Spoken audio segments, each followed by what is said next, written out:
매년 반지하 주택에서 침수 피해가 반복되고 있는데 침수 대책은 여전히 부족한 실정입니다. 물막이판조차 없는 반지하 주택이 수두룩하고 높이 규정 등 물막이판 설치에 관한 세부 기준이 없어 물막이판이 제 기능을 하지 못하고 있다는 지적입니다. 손성혜 기자가 보도합니다. 은평구 응암동의 한 반지하 주택. 혼자 살고 있는 김명우 씨는 장마철만 되면 밤잠을 설칩니다. 6년이나 지났지만 물이 발목위까지 차올랐던 기억이 생생합니다. 이 정도 찼지, 이 정도. 항상 비 오면 마음이 두근두근해. 당시 폭우로 불광천이 범람하면서 응암동 일대 반지하 주택 수백 가구가 침수 피해를 입었습니다. 이사갈 생각에 집을 내놨지만 찾는 사람이 없을 뿐더러 집이 팔린다 해도 갈 수 있는 곳은 또 다른 반지하 집.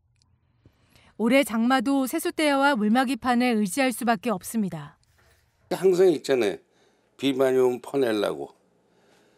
물막이판입니다. 평소엔 이렇게 빼놨다가 비가 오면 스랙 끼워서 사용하면 되는데요. 보시는 것처럼 뒷밥 높이의 간단한 장치지만 폭우가 쏟아질 때 비가 집 안으로 들이차는 걸 막아주기 때문에 대피 시간을 확보할 수 있습니다. 하지만 침수 우려가 있는 반지하 가구 물막이판 설치율은 60%대에 그칩니다. 반지하 10집 중 4집은 침수 피해의 무방비 상태인 겁니다. 설치율도 지역별로 제각각입니다.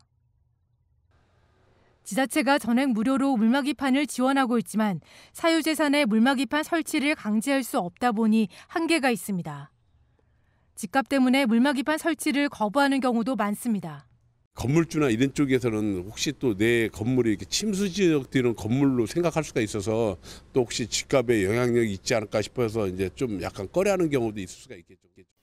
물막이판 높이 규정 등 물막이판 설치에 관한 세부 기준이 없는 것도 문제입니다.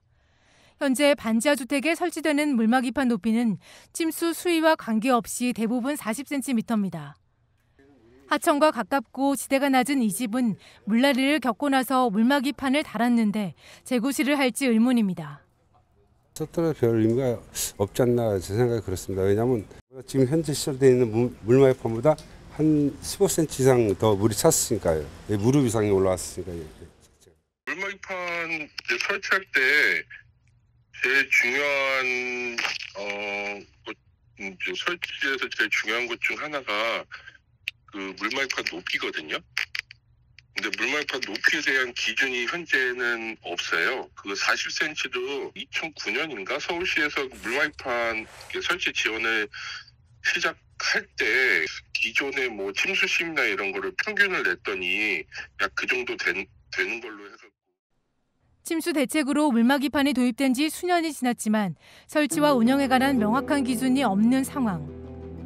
반지하에서 예측조차 어려워지고 있는 극한호우를 견뎌야 하는 주민들은 하루하루가 불안합니다. 그치, 비가 많이 오면 집을 못 비지 내가. 어디 나가질 못하고. 혹시 물 들어올까 봐 이제. 헬로티비 뉴스 손성혜입니다.